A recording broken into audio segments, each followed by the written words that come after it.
Hello प्यारे बच्चों, आप सभी का मैं स्वागत करता हूं हिंदी मीडियम के इस नंबर 1 चैनल शुभम क्लासेस पर। स्वागत है आप सभी का इस भौकाल सीरीज के 18वें दिन चैप्टर नंबर 6 में। हमने एक टॉपिक जो कि मैक्सिमा मिनिमा का हर साल बोर्ड में पूछा जाता है, उसको मैंने 3 क्लास में कराया। अगर देखा जाए तो 1.5 घंटे का टोटल वीडियो है और लगभग हमने 12 क्वेश्चन सॉल्व कराए हैं। अगर वो 12 क्वेश्चन करके जाते हैं तो मैं निश्चित दावे के साथ कहता हूं कि आपका मैक्सिमम मिनिमा का सवाल कहीं नहीं फंसे, आपका बोर्ड एग्जाम में सॉल्व हो जाएगा। आज हम डिस्कस करेंगे अस्पर्श एवं अविलंब रेखा का समीकरण। ये चैप्टर नंबर 6 का ही एक टॉपिक है। ये दोनों चैप्टर से हमेशा सवाल पूछे जाते हैं। इसमें 5 चैप्टर हैं, ठीक है। जो ऑकलस के अनुप्रयोग में हमारे 5 चैप्टर हैं, जिसमें कि 2 चैप्टर से सवाल फिक्स है 5-5 नंबर का, कभी कभी 8 नंबर में पूछ देता है। 99% चांस है 5 नंबर का। ये 5 नंबर का सवाल फिक्स है। मेरी बात पे मत जाइए ना, आप पिछले साल का पेपर तो उठा सकते हैं, उठा के देख लीजिए 2018 का, 2019 का, 2020 का, तो आपको आइडिया लग जाएगा। तो सिलेक्टेड टॉपिक पढ़ना है। मात्र ये 18वां और 19वां 2 दिन हम इसमें लेंगे। उसके बाद 20 से लेके 30 दिन तक, ठीक है, 10-11 दिन हमारा क्या होगा, पूरा समाकलन जबरदस्त चलेगा, ठीक है। तो आइए पहले थोड़ा सा समझ लेते हैं कि अविलंब और अस्पर्श रेखा का समीकरण, इसका ऑकलस के अनुप्रयोग में कहाँ से आ गया, यानी कि ये क्या dy/dx का क्या यूज है यहाँ पे, ठीक है। और अस्पर्श रेखा अविलंब रेखा आप क्लास 11th में निर्देशांक ज्यामिति में पढ़े खूब अच्छे से, कोऑर्डिनेट ज्योमेट्री में। लेकिन यहाँ पे कैलकुलस का हिस्सा है, तो हम चीज़ों को पहले समझा देते हैं, उसके बाद सवालों को हम डिस्कस करेंगे। आई होप आपको समझ में आ रहा होगा। 500 लाइक का हमेशा मेरा टारगेट रहता है। देखिए कितना होता है 500 लाइक। नया टॉपिक शुरू हुआ है, बहुत बढ़िया, यहाँ से सवाल आते हैं। 500 लाइक फटाफट पहुंचाइए सभी लोग। और एक बहुत बड़ा अनाउंसमेंट है उन सभी स्टूडेंट के लिए जो 2021 में जेई मेंस का एग्जाम देंगे। उनके लिए अनअकैडमी लेकर आया रिवाइज-अ-थॉन फॉर जेई मेन 2021। स्टार्ट हो रहा है 6 फरवरी से। सबसे मोस्ट इंपॉर्टेंट बात है, इस 8 दिन में टोटल आपके 50 सेशन होंगे और 26 एजुकेटर आपको बिल्कुल फ्री में कंप्लीट रिवीजन कराएंगे। यहाँ पर आप देख सकते हो इंडिया के सबसे टॉप एजुकेटर है। और सबसे मोस्ट इंपॉर्टेंट बात, आपको क्या स्ट्रेटेजी अपनानी है। लास्ट टाइम में आपको टोटल 50 सेशन लिए जाएंगे और किस दिन कौन सा क्लास चलेगा पूरा फुल डिसाइडेड है। यहाँ पर आप देख सकते हो 6 फरवरी का पूरा शेड्यूल है, 7। तो इस तरीके से कंप्लीट शेड्यूल आपके सामने यहाँ पर शो हो रहा है। और सबसे मोस्ट इंपॉर्टेंट बात है, बिल्कुल फ्री ऑफ कॉस्ट है, ठीक है। डिस्क्रिप्शन में लिंक है, उस लिंक पर क्लिक करके आप इसमें इनरोल कर सकते हो। सबसे मोस्ट इंपॉर्टेंट बात, जैसे ही इनरोल पे क्लिक करोगे वहां से आपसे एक कोड मांगेगा, ठीक है। अगर वहां पर शुभम@12 यूज नहीं करोगे तो आप फ्री में इनरोल नहीं कर सकते। तो जितने भी स्टूडेंट इसको इनरोल करेंगे शुभम@12 जरूर डालेंगे। और अगर आप रैंक 200 तक आते हो तो आपको प्राइज मिलेगा, ठीक है। तो डिस्क्रिप्शन में लिंक है, सभी स्टूडेंट जाकर आज ही इनरोल कर लो, ऐसा मौका फिर नहीं मिलेगा, ठीक है। स्टार्ट करते हैं आज की। आइए थोड़ा सा कॉन्सेप्ट समझते हैं। जो बच्चे अभी लाइव देख रहे हैं फटाफट सभी लोग आ जाएं और लाइक कर दें, उसके बाद हम लोग काम शुरू करते हैं। चलिए थोड़ा सा कॉन्सेप्ट समझ लीजिए। और किसी भी रेखा का प्रवणता क्या होता है, किसी रेखा का समीकरण कैसे लिखा जाता है, सारी चीज़ें समझ लीजिए, सवाल खुद में खुद लग जाएंगे, ठीक है। देखिए अगर क्वेश्चन में क्या होता है कि कोई कर्व दिया रहेगा, एक इक्वेशन दिया रहेगा उसका y=fx, fx कुछ दिया रहेगा, बात की बात है, हर बार अलग अलग हो सकता है। कहता है कि इस कर्व पर एक पॉइंट मान लीजिए x0, y0 है।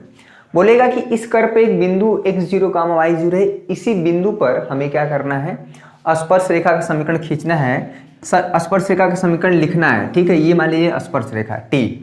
देखिए कोई भी रेखा का समीकरण हम तभी लिख पाएंगे जब उस रेखा की प्रवणता हमको पता हो। ये चीज़ समझ लीजिए, प्रवणता मतलब स्लोप इंग्लिश में बोलते हैं, पता हो। और ये होता क्या है, tan थीटा, ठीक है। कोई भी रेखा धनात्मक x एक्सिस के साथ कितने एंगल पर है, उसके tan थीटा का मान लीजिए 30 डिग्री पे है, तो tan 30 डिग्री का मान ही हमें क्या देता है, उस रेखा की प्रवणता। ये बात आपको समझ, ये पॉजिटिव x एक्सिस के साथ लिया जाता है, ठीक है। अगर ये एंगल थोड़ा सा बढ़ा दें तो थीटा बढ़ जाएगा। क्लियर हुआ। तो ये हुआ प्रवणता की डिफिनीशन कि कोई भी सरल रेखा धनात्मक x के साथ कितने एंगल पर है, कितने कोण बनाती है, उसके tan की जो वैल्यू होती है इस रेखा की क्या देती है, प्रवणता का मान होता है, ठीक है। और साथ में एक बिंदु x0, y0, यह जो सरल स्पर्श रेखा है, ठीक है, इस कर्व पर, इस कर्व के किस बिंदु पर, P पर, जिसका निर्देशांक x0, y0 है। तो हमें क्या करना है, तो इस स्पर्श रेखा का जो समीकरण है इसको T नाम दीजिए, T फॉर टेंजेंट लाइन, ठीक है, T फॉर टेंजेंट लाइन। अगर आपको स्पर्श रेखा का समीकरण लिखना है तो बहुत आसान चीज है, स्पर्श रेखा ठीक का समीकरण। देखिएगा एक बार समझ लीजिए चीजों को, उसके बाद सवाल हम लोग खुद लगा लेंगे। y minus y0 m equal to x minus x0, ठीक है, ये हमारा स्पर्श रेखा का समीकरण लिखने का तरीका हो गया। x0 y0 पता है, m भी हमें पता हो जाएगा। स्पर्श रेखा की प्रवणता अगर थीटा पता हो, या क्वेश्चन में डायरेक्ट हमें प्रवणता ही दे देता है, स्लोप बोलते हैं इंग्लिश में, ठीक है। जितने बच्चे इंग्लिश मीडियम के वो भी देख सकते हैं, समझ सकते हैं। एक बात हुआ, अगर यह स्पर्श रेखा एक्स एक्सिस के पैरेलल हो जाए, कई केसेस होता है, कभी प्रवणता 0 होता है, कभी प्रवणता 90 डिग्री हो जाती है, इनफाइनाइट हो जाता है। m की वैल्यू 0 कब होगी इस पे समझ लीजिए, और m की वैल्यू इनफाइनाइट कब होगी, ये दोनों पॉइंट समझ लीजिए, ठीक है। जब भी कोई लाइन एक्स एक्सिस के पैरेलल होगी, ठीक है, कोई भी लाइन एक्स एक्सिस के पैरेलल होगी तो यानी कि वो क्या है, एक्स एक्सिस को कट नहीं करेगा, ठीक है, समझ में आ गया। मान लीजिए कोई कर्व है इस तरह से, कोई कर्व इस तरह से है, इसके पॉइंट P पर x0, y0 कहा गया कि स्पर्श रेखा का समीकरण लिखने आपने ये ड्रॉ किया, ठीक है। यह जो टेंजेंट लाइन है, देखिए ये जो टेंजेंट लाइन है एक्स एक्सिस के समांतर है। तो अगर ये लाइन एक्स एक्सिस को समांतर है तो इन दोनों लाइन के बीच में, यानी टेंजेंट लाइन और एक्स एक्सिस भी अपने आप में एक सरल रेखा है, जिसका जो समीकरण होता है ना बच्चा, वो y=0 होता है। किसका, एक्स एक्सिस का जो इक्वेशन होता है, ठीक है। y एक्सिस भी अपने आप में एक स्ट्रेट लाइन है, y जिसका इक्वेशन x=0 होता है, ये चीज आप समझ लीजिए। तो कोई भी लाइन अगर एक्स एक्सिस के पैरेलल है तो उसकी प्रवणता, क्योंकि थीटा 0 हो जाएगा, थीटा क्या हो जाएगा 0, क्योंकि एक्स एक्सिस के साथ कुछ एंगल बना ही नहीं रही है ये लाइन स्पर्श रेखा, तो थीटा की वैल्यू 0। तो अगर tan थीटा की वैल्यू क्या आ जाएगी 0, और tan थीटा ही हमारा क्या होता है, m होता है। एक चीज दिमाग में बैठा लीजिए कि अगर कोई भी लाइन अगर एक्स एक्सिस के समांतर है तो उसकी प्रवणता क्या होगी 0, ठीक है।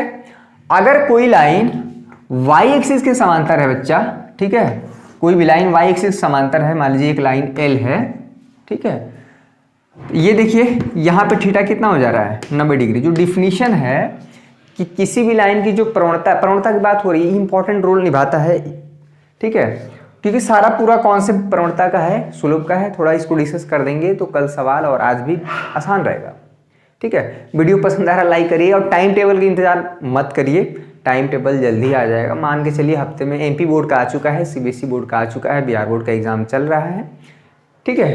तो अगर थीटा 90 डिग्री है, ठीक है, तो tan 90 डिग्री का मान क्या हो जाएगा, इनफाइनाइट। क्लियर हुआ। और ये तो कोई भी लाइन अगर एक्स एक्सिस के समांतर है तो उसकी प्रवणता इनफाइनाइट हो जाएगी, अनंत हो जाएगी। क्लियर हुआ। किसी भी सरल रेखा का समीकरण लिखना है तो हमें उसकी प्रवणता चाहिए और एक बिंदु मिल जाए जिससे वह लाइन क्या कर रही हो, पास कर रही हो, तो उसका समीकरण हो जाएगा y minus y0 equal to m into x minus x0। ठीक है, चलिए। स्पर्श रेखा और अभिलंब रेखा हमेशा एक दूसरे से लंबवत होती हैं और दो रेखाएं लंबवत होती हैं तो उनकी प्रवणताओं का गुणनफल -1 होता है। ठीक है, m1 इंटू m2 हमेशा क्या हो जाएगा, -1 हो जाएगा अगर दो लाइन एक दूसरे के क्या है, लंबवत है, परपेंडिकुलर हैं। क्लियर हुआ। चलिए, तो ये हुआ थोड़ा बेसिक चीज जानना बहुत जरूरी है। अब हम कैसे अवकलज का अनुप्रयोग हमें करना है, कैसे सवाल आता है उसको हम पहले डिस्कस करते हैं, दिमाग में कॉन्सेप्ट बैठाते हैं। चलिए, आज पहला ही दिन है स्पर्श रेखा और अभिलंब रेखा का, तो हम कॉन्सेप्ट को पहले समझ लिए। अब हम थोड़ा सा इजी क्वेश्चन, एक दो क्वेश्चन इजी करेंगे। ठीक है, यही बेहतर तरीका होता है पढ़ाने का। आप सिंपली आप सीधे कठिन क्वेश्चन की तरफ चले जाएंगे, सारे क्वेश्चन करेंगे जो बोर्ड एग्जाम में है। तो पहले समझ कि y = 3x⁴ - 4x, ये हमारा एक कर्व है, y ही हमारा fx होता है, इसमें कोई दो राय नहीं है, इसमें कोई डाउट नहीं होना चाहिए। ठीक है, और कह रहा है कि x = 4 पर जो है स्पर्श रेखा का समीकरण लिखिए, और यहीं पे हम ये भी कर दे रहे हैं कि एवं अभिलंब दोनों रेखा का, ठीक है, अभिलंब रेखा दोनों का, इसका भी समीकरण लिखना है। क्लियर हुआ? एक ही क्वेश्चन में सब कुछ क्लियर कर देते हैं। तो सबसे पहले हम निकालते हैं dy बाई डी एक्स।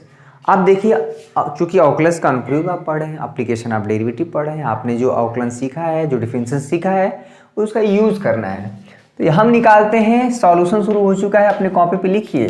ठीक है, पहला ही क्वेश्चन है आपके बुक का, प्रश्नावली 6.3 का पहला क्वेश्चन है। और हमने कल क्या सवाल पूछा था, 7 से विभाजित होने का रूल्स जो है, एक बच्चे ने कमेंट किया था, बहुत बढ़िया। ठीक है, कल मैं इसको डिस्कस कर दूंगा। 7 से जो विभाजन का नियम है, एक 12-13 साल के बच्चे ने खोज की, उसको बहुत अच्छा ही अवार्ड मिला मैथमेटिक्स। चलिए हम कल डिस्कस करेंगे इसमें। ठीक है, तो हम निकालेंगे सबसे पहले dy बाई डी एक्स। एक से सापेक्ष अवकलन कर देंगे, इसमें कोई बहुत बड़ी चीज़ नहीं है। 4 आगे आ जाएगा, 3 × 4 x के पावर 3, 4x का अवकलन क्या हो जाएगा 1। ठीक है, ये जो है dy बाई डी एक्स, ठीक है, कितना है, 4 × 3 = 12 x³ - 4। ठीक है, किस पर बताना है, x = 4 पर। तो हम क्या करेंगे कि dy by D x, clear हुआ, एट x = 4 आप वैल्यू निकालिए, यानी कि जहाँ जहाँ x है इसको हम समीकरण नंबर 2 कर देते हैं। ठीक है, एट x = 4, x = 4 पर तो आप निकालिए 4 और 12 × 4 के पावर क्यूब -4, 4 चौक को 16, चौक को 64। ठीक है, 12 × 64 - 4, जो भी है, 12 चौक 48 को 8, 4 बचा, 12 छक 72, 4 76 - 4 764। ये जो आया है, यही बच्चा स्पर्श रेखा की प्रवणता M1 नाम दे दीजिए। ये जो चीज है यही देता है स्पर्श रेखा की प्रवणता। ठीक है, यही है M1, dy by D X at x = 4, ये स्पर्श रेखा की प्रवणता है। एक चीज तो हमें मिल गया, M1 क्या है भाई,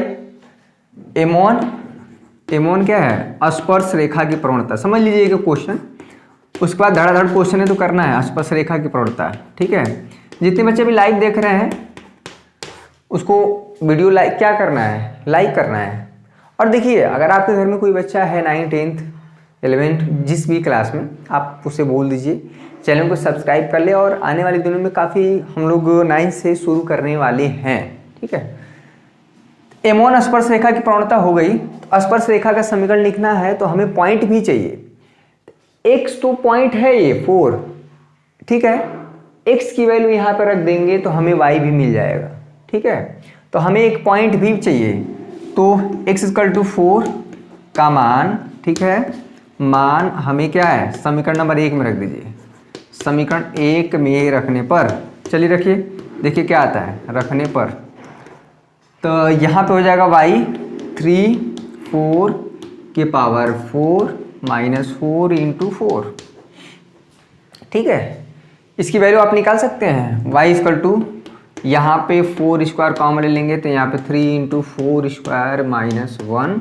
ठीक है, 4 चौक को 16 हो जाएगा, 4 चौक को 16, 3 48, 48 में एक घटाएंगे 47, 16 साथ कितना होता है भाई, 7 छक 42, 16 साथ 112 ना, 112 है। ठीक है, बचल 11, कितना है ये 47 है ना, 16 चौक को 64 और 64 और 11 कितना होता है, 64 11 75 हो जाएगा 752।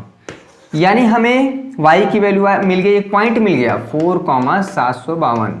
ठीक है, 4,752 ये पॉइंट हमको चाहिए हर हाल में। अगर आपको स्पर्श रेखा या अभिलंब रेखा का समीकरण लिखना है, ठीक है, तो आपको हमें पॉइंट चाहिए और स्पर्श रेखा का समीकरण लिखना है, तो आपको dy बाई डी एक्स जिस भी पॉइंट पे हमें निकालना है उस पर रख देंगे तो हमें क्या आ जाएगी प्रवणता। स्पर्श, आपके बुक में सिर्फ पूछा है कि स्पर्श रेखा की प्रवणता ज्ञात करिए। ये प्रश्नावली क्या है भाई, 6.3 का पहला क्वेश्चन है। तो हमने क्या है, क्वेश्चन को और बढ़ा दिया, स्पर्श रेखा के समीकरण लिख दिए और अभिलंब रेखा का समीकरण। तो स्पर्श रेखा का समीकरण बताना हो, अभिलंब रेखा के समीकरण बताना हो, तो आप बिना प्रवणता निकाले यानी स्लोप निकाले आप उसका समीकरण लिख ही नहीं सकते। क्लियर हुआ? चलिए, एक पॉइंट मिल गया और स्पर्श रेखा की प्रवणता भी पता चल गई, तो स्पर्श रेखा का क्या हो जाएगा समीकरण देखिए। ठीक है, नोट डाउन कर लिए होंगे आई होप। इसमें कोई दिक्कत परेशानी नहीं होना चाहिए। चलिए फटाफट देखिए, स्पर्श रेखा की प्रवणता M1 764 है, इसलिए हमारा क्या हो जाएगा, स्पर्श रेखा, एक फार्मूला बताए थे स्पर्श रेखा का समीकरण, फार्मूला क्या है भाई, y माइनस y0, इसको M1 कर दीजिए x माइनस x0। यही पॉइंट जो है ना हमारा x0 y0 काम करेगा, रख दीजिए, हो गया। y माइनस y0 क्या है भाई, 752, ठीक है। M1 क्या है, M1 764 आया था ना अभी, प्रवणता 764 x माइनस x0 4, यही आपका स्पर्श रेखा का समीकरण हुआ, ठीक है। लेकिन क्वेश्चन में और आगे बढ़ा दिया है कि अभिलंब रेखा का भी समीकरण लिखना है। देखिएगा, स्पर्श रेखा की प्रवणता 764 आई है भैया, ये बात समझ लीजिए, ठीक है। चलिए 764 स्पर्श रेखा की प्रवणता, ये पॉइंट हमको चाहिए हर हाल में, चाहे स्पर्श रेखा का समीकरण लिखना हो चाहे अभिलंब रेखा का, हमें प्रवणता चाहिए। तो माना, ठीक है, माना अभिलंब रेखा की प्रवणता, ये चीज आप समझ लीजिए, अभिलंब रेखा की प्रवणता M2 मान लीजिए, ठीक है, प्रवणता मान लीजिए M2 है। तो हमको पता है कि स्पर्श रेखा और अभिलंब किसी भी कर्व पे, किसी भी पॉइंट पे, एक ही पॉइंट पे, अगर ये स्पर्श रेखा है, अगर उसी पॉइंट पे हमें अभिलंब रेखा ड्रॉ करना है तो एक दूसरे के परपेंडिकुलर होती है, दो लाइन एक दूसरे के परपेंडिकुलर होती हैं, तो क्या होता है बच्चा, M1 into M2 equal to -1।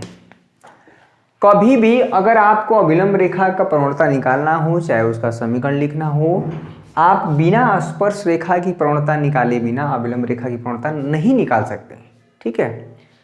Clear हुआ।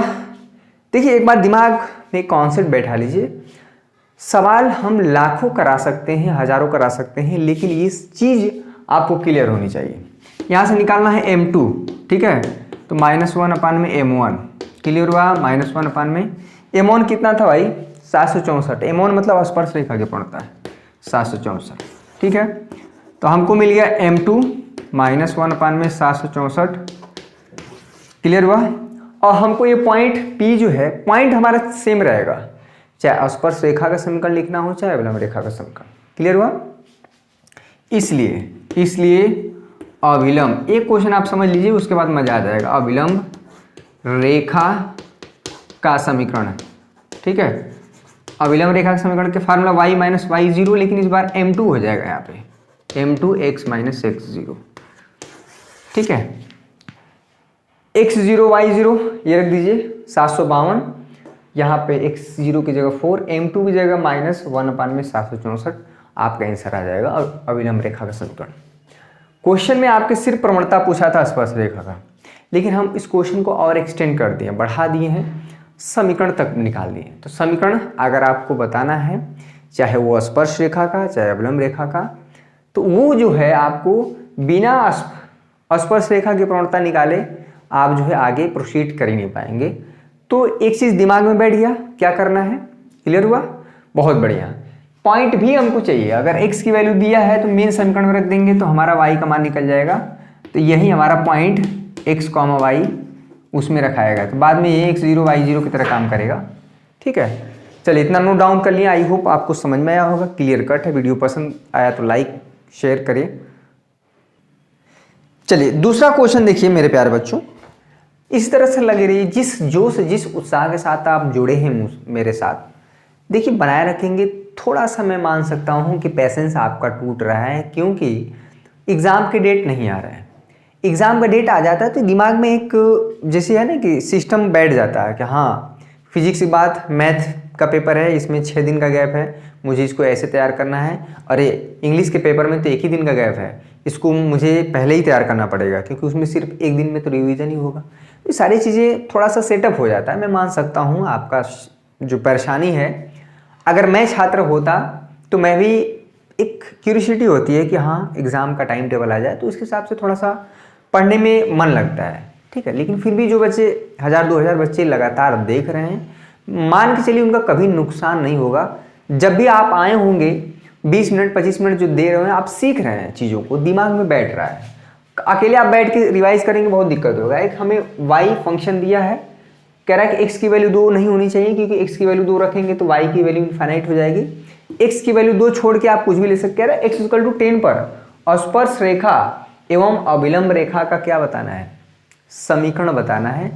तो आप ये बात समझ लीजिए कि स्पर्श रेखा का समीकरण लिखना हो तो स्पर्श रेखा की प्रवणता चाहिए, अभिलंब रेखा का समीकरण लिखना है तो अभिलंब रेखा की प्रवणता चाहिए। स्पर्श रेखा की प्रवणता को हम क्या करेंगे, m1 से रिप्रेजेंट करेंगे, अभिलंब रेखा की प्रवणता को m2 से रिप्रेजेंट करेंगे। x इक्वल टू 10 पर, ठीक है, x जो हमको पॉइंट चाहिए x इक्वल टू 10 है तो y की वैल्यू भी तो चाहिए। x इक्वल टू 10 यहीं पर रख देंगे तो y का मान आ जाएगा। रख दीजिए, तो रख दीजिए x इक्वल टू 10 रखिए भाई। 10 माइनस 1 कितना हो जाएगा, 10 माइनस 1 9, यहाँ पर 10 माइनस 2 तो ये हो जाएगा 9/8। क्लियर हुआ। ये हो गया y की वैल्यू, तो पॉइंट हमें मिल गया 10 इक्वल टू 9/8। क्लियर हुआ। ये पॉइंट मिल गया और हमें क्या चाहिए, स्पर्श रेखा का समीकरण चाहिए। तो स्पर्श रेखा का क्या निकाल के आएगा, प्रवणता। और कौन देता है भैया प्रवणता, प्रवणता देता है dy/dx eight x equal to 10। ठीक है, ये हो जाएगा m1। ठीक है, m1 क्या है, तो यहाँ पे लिख लीजिए, माना m1 स्पर्श रेखा की प्रवणता है तथा m2 क्या है, अभिलंब रेखा की प्रवणता है। इसको लिख लीजिए। चलिए, हमने यहाँ पे लिख दिया है, आप भी अपने कॉपी में लिख लीजिए। जो सॉल्यूशन वाली कॉपी है, सॉल्यूशन वाली कॉपी कैसी बनाई है, एकदम रफ बनाए हैं आप लोग, एकदम रफ है या थोड़ा सा देखने दाखने में तो एग्जाम तक चल जाएगा ना।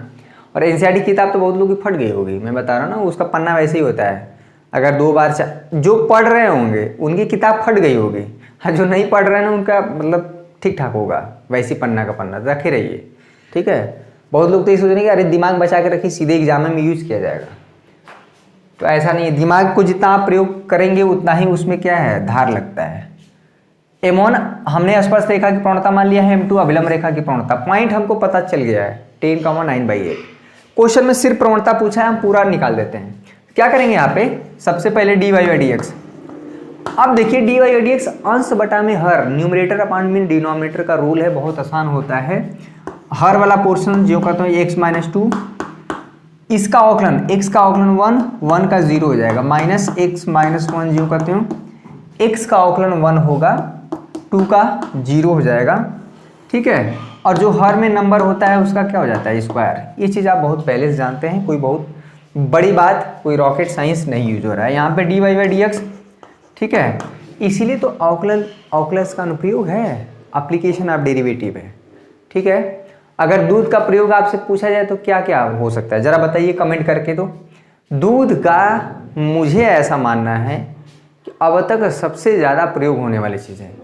दूध से बनता है सबसे आसान दही, दही से घी बनता है, मक्खन बनता है, ठीक है, पनीर बनता है, और दूध से ही बनते ही सारी मिठाइयाँ। ठीक है, और दूध से न जाने मतलब आप समझ सकते हैं कि मैं कहना क्या, दूध से चाय भी बनता है। तो ऐसा अगर शादियाँ भी, शादी विवाह कोई भी प्रोग्राम होता है तो दूध से बनी चीज़ें बहुत। तो उसी तरह से दूध को सिर्फ दूध ही रहने दिया जाए और उसका प्रयोग न किया जाए अलग अलग चीज़ों में बनाने में, तो दूध का उतना महत्व नहीं रहेगा। ठीक है, तब कहेंगे तब ऐसे दूध बहेगा। ठीक है, लेकिन जब वह अलग अलग चीज़ों में बनाने में यूज होता है, ठीक है, जब रसमलाई बन जाता है, रसगुल्ला बन जाता है, तो उसको आप खाइए, अलग चीज़ है, अलग मज़ा आता है। पनीर की सब्जी बन गई, वहाँ पे अलग महत्व है। एप्लीकेशन, किसी भी चीज़ का एप्लीकेशन ही उसका इम्पोर्टेंस बढ़ाता है घटाता है। कोई भी चीज़ अगर उतना यूज़ नहीं होता है तो लोग इतना इम्पोर्टेंट नहीं देते हैं। ठीक है, ये बहुत बेसिक चीज़ है मैथमेटिक्स में या किसी भी लाइफ के किसी हिस्से में भी। x-2 1 - 0 घटा पाएंगे अपने जीवन काल में, 1 का मल्टीप्लाई करेंगे वही आएगा, x-1 आएगा, माइनस ब्रैकेट खोल देते हैं, -x + 1 अपान में x-2 का स्क्वायर।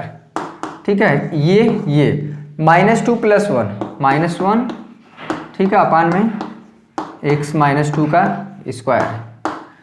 ये आया dy/dx। कितने लोग तो dy/dx निकाल देंगे गलत, और dy/dx गलत निकल गया, बाकी सब आपका गलत। चलिए, dy/dx किस पर निकालना है, एट x = 10 पर। x इक्वल टू 10 पर स्पर्श रेखा का समीकरण लिखना है तो समीकरण डायरेक्ट नहीं निकलेगा, पहले निकालेंगे प्रवणता, और यही हमारा m1 होता है। तो dy बाई dx बहुत यूजफुल चीज़ है भाई। -1, ठीक है, x माइनस 2, x की वैल्यू 10, 10 माइनस 2 करेंगे 8 का स्क्वायर कर देंगे, यहाँ पे हो जाएगा -1/64, ठीक है, ये हो जाएगा। 8 का स्क्वायर कर पाएंगे ना 64, -1/64, ये स्पर्श रेखा की प्रवणता है। किसका? ये अभिलंब का नहीं होगा, ध्यान दीजिएगा, स्पर्श रेखा की प्रवणता, ठीक है। स्पर्श रेखा की प्रवणता पता चल गया, पॉइंट पता है, स्पर्श रेखा का समीकरण बाकायदे इज्जत के साथ, सम्मान के साथ, रिस्पेक्टफुली लिखा जा सकता है। और कैसे लिखा जा सकता है, ठीक है। वीडियो पसंद आ रहा है लाइक करिएगा, और बीच बीच में इसी तरह की चीज़ें आपको ऐसे दिमाग में आ गया। दूध वाली बात तो मैंने बताया, ऑक्लस का अनुप्रयोग, दूध का अनुप्रयोग, ठीक है। और देखिए कितना छोटा बच्चा होता है तो दूध, उसको तो और कुछ खाता पीता है नहीं, दूध ही पीता है, ठीक है, सभी लोग पीते हैं, बड़े हुए हैं, ठीक है। तो कितना यूज़ है बचपन से लेके मृत्यु तक, ठीक है।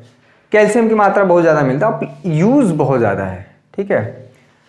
यहाँ पे M1 स्पर्श रेखा की प्रवणता है, इसलिए क्या हो जाएगा भाई, स्पर्श, यादव लोग जितने लोग होंगे खुश हो गए होंगे, जितने लोग देख रहे हैं, वैसे सभी को खुश होना चाहिए। स्पर्श रेखा की प्रवणता, ठीक है, स्पर्श रेखा की प्रवणता, अरे स्पर्श रेखा का समीकरण, ठीक है।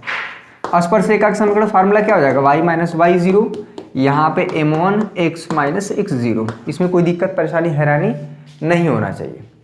यही पॉइंट हमारा x0 होगा, यही हमारा y0 है, मतलब एक x0 की तरह काम करेगा, ये y0, ठीक है। तो y माइनस y0 क्या है भाई, 9/8, m1 क्या निकल गया है, -1/64, समझ में आ रहा है ना। बस वैल्यू रखना है, -1/64, x माइनस 10, ठीक है। इसको और सॉल्व कर दें,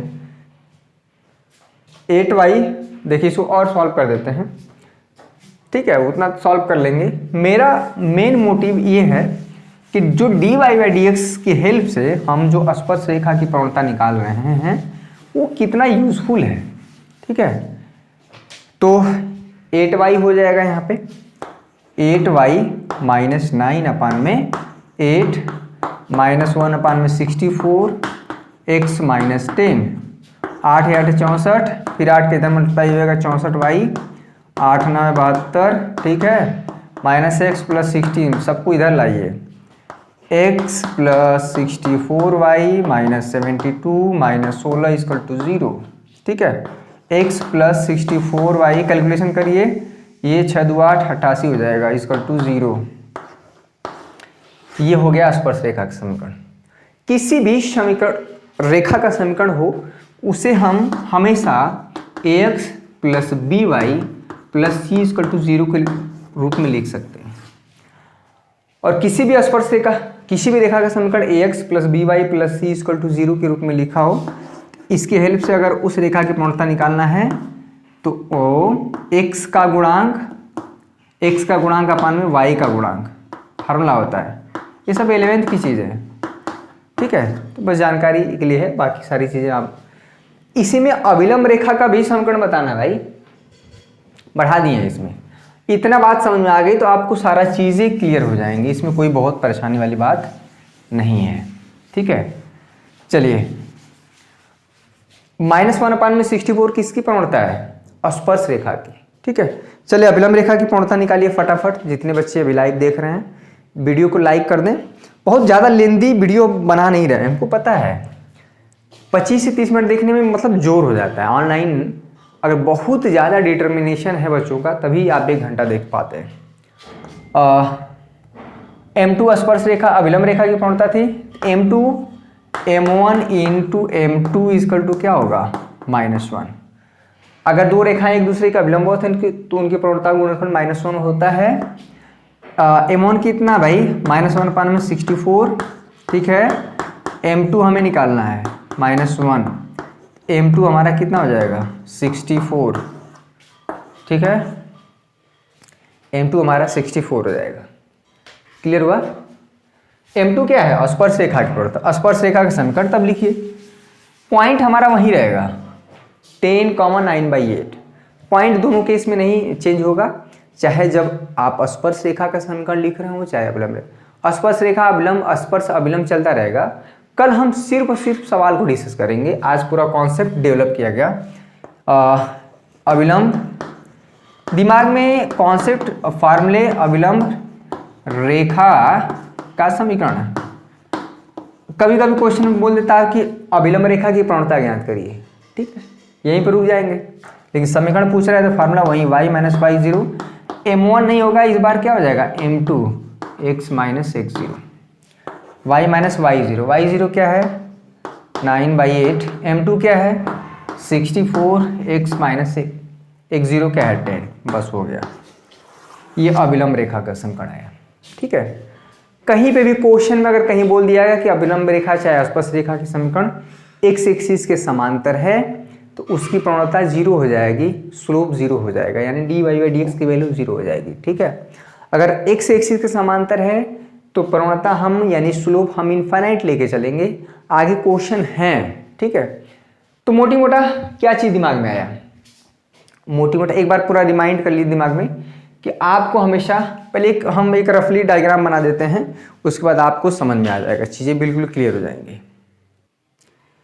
चलिए यहाँ पे एक देखिए, जो भी चीज़ आपने पढ़ा है एक ओवरव्यू हम आपको बता दे रहे हैं कि हमेशा क्वेश्चन में आपको फंक्शन दिया रहेगा। वो फंक्शन अलग अलग टाइप का हो सकता है या सेम अलग अलग ही होगा। अगर क्वेश्चन में पूछता है कि x = a हो सकता है, 2 हो, 3 हो, 5 हो, √2 है, हमेशा दिया रहेगा कि इसके इस बिंदु पर या तो स्पर्श रेखा का समीकरण पूछेगा या स्पर्श रेखा की प्रवणता पूछेगा। तो अगर प्रवणता पूछता है, स्लोप पूछता है, तो आपको dy/dx निकालना पड़ेगा और वहाँ पे x = a रख देंगे तो m1 आ जाएगा।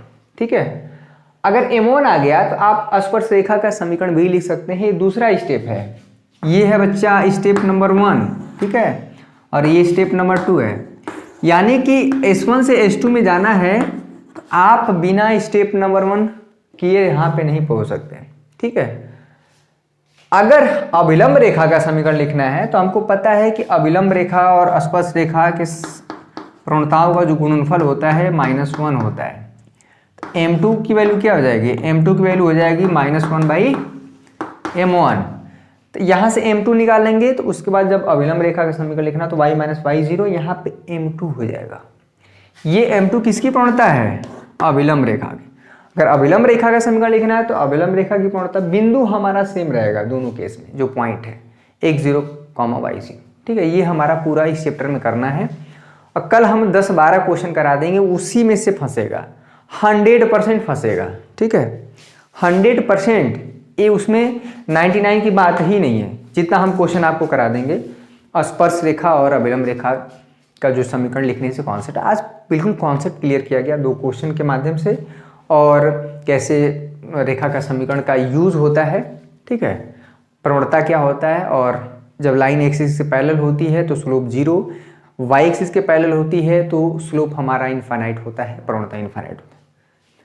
तो इतना कम समय में चीज़ों को आपके दिमाग में फिट करना, वो भी जब आप बिल्कुल ना पढ़ना चाहते हो, बहुत बड़ा टास्क होता है मेरे लिए, बहुत कठिन कार्य होता है। लेकिन जो बच्चे स्वतः पढ़ना चाहते हैं वो सीख रहे होंगे, बड़ा आनंद उठा रहे होंगे कि जो चीज़ आप पहले नहीं जानते थे, जो कन्फ्यूजन था, जो डाउट थे, वो आपके क्लियर हो रहे हैं एक क्वेश्चन के माध्यम से। कल सवालों को हम कर लेंगे, 10-12 क्वेश्चन हो गया काम। सिर्फ 2 टॉपिक आप पढ़िए फिलहाल अभी, मैक्सिमम, मिनिमम और टेजेंट और नॉर्मल। ठीक है, इतना क्लियर हो जाएगा, सवाल आपके बोर्ड एग्जाम में फंसना ही फंसना है। ठीक है, तो आज के लिए बस इतना ही। कल हम 19वां दिन पे हम डिस्कस करेंगे 10-12 सवाल, उसके बाद हम सीधे समाकलन में चलेंगे। समाकलन में बहुत ज़्यादा डाउट है बच्चों को, बहुत परेशान है लोग, हम समझ सकते हैं। ठीक है, आई होप आपको सेशन पसंद आया। अगर चैनल पे नए हैं तो चैनल को सब्सक्राइब, शेयर जरूर करिए अपने घर में जो भी बच्चे हैं पढ़ने वाले, लगे कि यूज़फुल है, आपको लगे कि कुछ हाँ इससे है फ़ायदा, तभी आप उसको सब्सक्राइब करवाइएगा। अदरवाइज झूठ मूठ का नोटिफिकेशन हो आएगा, उससे कोई फ़ायदा नहीं होगा। ठीक है, तो आई होप आपको ये सेशन पसंद आया होगा। चैनल पर नए हैं तो चैनल को सब्सक्राइब कर लीजिएगा। Shubham classes app play store में डाउनलोड कर लीजिए ना, आपको सारी वीडियो सीक्वेंस वाइज मिलेगी फ्री में, वो भी ठीक है, उसका कोई कॉस्ट नहीं लिया जाएगा। ठीक है, तो कल मिलते हैं। आज के लिए बस इतना ही मेरे प्यारे बच्चों। जी, जो भी बच्चे लाइव देख रहे थे उनका बहुत बहुत धन्यवाद, जो अभी बाद में देखेंगे वो भी लाइक करना ना भूलें, उनका भी बहुत बहुत ज़बरदस्त शुक्रिया। ठीक है, सबका अपना अलग अलग टाइम बना हुआ है। तो आज के लिए बस इतना ही, कल मिलते हैं। तो कल हम डिस्कस करेंगे सवालों को, क्लियर है? ठीक है, बहुत बहुत धन्यवाद आप सभी।